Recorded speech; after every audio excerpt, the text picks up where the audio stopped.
वफाकी वज़ीर दाखिला राना सनाउल्लाह ने कहा है कि 9 मई के वाक़यात की JITs अपना काम कर रही हैं। शवाहिद पर काम करने में वक्त लगता है। इस सानहे के मास्टर माइंड को भी लाजमी कटहरे में लाएंगे।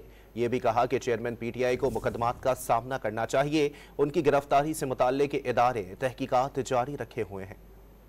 जो मुतल्लिका इन्वेस्टिगेटिंग एजेंसीज और JITs हैं वो इंडिपेंडेंटली अपनी जो है वो इंक्वायरी अपनी तफ्तीश कर रही हैं।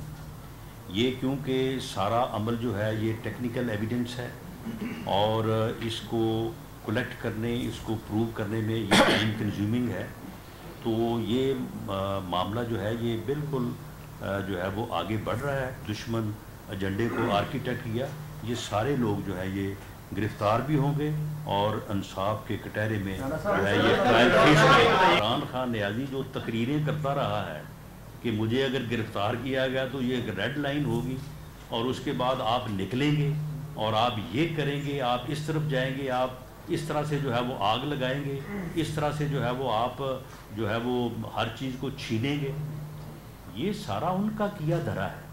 अगर एक आदमी जुर्म करता है तो उस जुर्म को उसने जो है वो फेस करना है, उसका ट्रायल जो है वो उसको फेस करना पड़ेगा। ये किसी ने नहीं करवाया, ये जो हुआ है उन्होंने खुद करवाया है, उन्हें खुद जो है वो इसको जो है वो फेस करना चाहिए। इसमें किसी का और का कोई अमल दखल नहीं है।